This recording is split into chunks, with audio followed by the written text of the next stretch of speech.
is all about putting you in control of your entertainment. But did you know that you can control what your kids are watching when you're not around? Head to twondemand.com, choose parental control, and find out how you can manage the entertainment coming into your home. That's the power of you. With movies on demand, when some movies come out on DVD, they're already on my TV. So I won't be driving to the store or waiting for the mail to show up. I'll just order up The Losers, kick back, relax, and hit play on my remote. Change of plans. The Losers know too much. Kill them. Good times. We're not soldiers anymore. We're fugitives.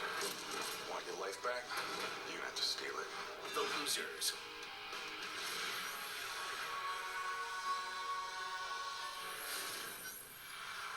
Just a matter of months.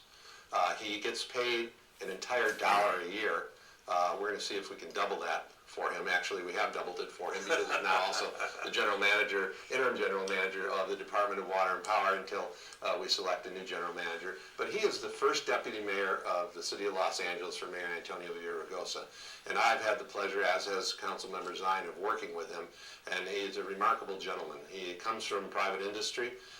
Everything, literally almost everything he touches has become a phenomenal success. He is highly educated, highly skilled, and very much driven. And he has decided, seeing the economic conditions that were happening in the country and in Los Angeles, a city that he loves, to come into the city government for really $1 a year and to try and do what he can to develop jobs, to develop our economy, and to just turn around the city of LA financially. And so it's my great pleasure to introduce to you Mr. Austin Buettner. Before Austin takes the stage, I just want to say that he came before the city council, 15 council members grilling him, and the man was cool, not a bead of sweat, just cool as can be with the responses, one after the other after the other. He has control, and everybody afterwards said, is this guy for real? He can really respond without getting flustered. Gave those direct answers when we were confirming you, as they say. Incredible. So I just wanted to open the. Well, the man is cool. I mean, he is cool. He is cool. Even under these hot lights in the studio. And if he disagrees with you, or you disagree with him on issues, you talk about it, and you just know where you're at. Unique character, unique qualities. So it's been a pleasure, at least for me. So Austin, would you give our viewers a little bit of background about you? Because usually you see people that are always in the paper, they're always around, and you've kind of remained quiet and successful, very successful.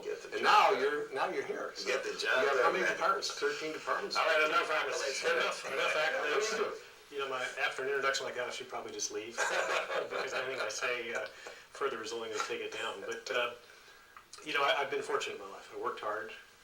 My dad came to this country on a boat. My mom was a school teacher and taught me at a really young age the value of hard work. And so I've been fortunate. And I have 4 little kids today. And I think the best thing I can do to make Los Angeles a better place for them is to volunteer, is to bring some of the things I've learned in the private sector to work with people like yourselves and the councilmen to see if we can't make change.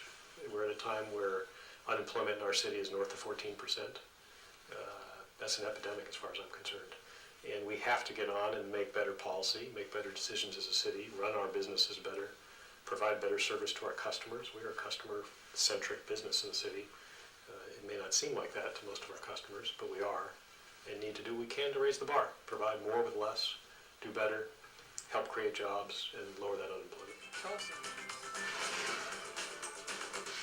Welcome back to Local Edition. I'm Brad Pomeranz. Thank you for joining us again. Our guest is Wendy Gruhl. Wendy is the controller for the city of Los Angeles, and you have been in the news a lot lately. You issued a report which said that the DWP misled the public in threatening to withhold $73 million as part of the DWP's demand to increase electricity rates. Misled. That's a serious word. It's a serious issue. The fact that they withheld $73 million from the city of Los Angeles forced us to be in a fiscal crisis. The fact that we were downgraded by the rating agencies based on the fact that they were not transferring those dollars. And so I wanted to have an independent review. There was a lot of political antics, a lot of back and forth during that time period. I said, I want to look at the letter that they sent us and see whether or not it was truthful. Did all of the things that they said in the letter, were they accurate? And they were not. And they were not. Because the letter they sent was so definitive. If we send you the $73 million, our bond rating will go down. And we found that was not the case, that there wasn't anything that substantiated that. We found that, in fact, they had done numbers of modeling on whether the ECAF could be raised or not. ECAF is? The energy cost adjustment factor.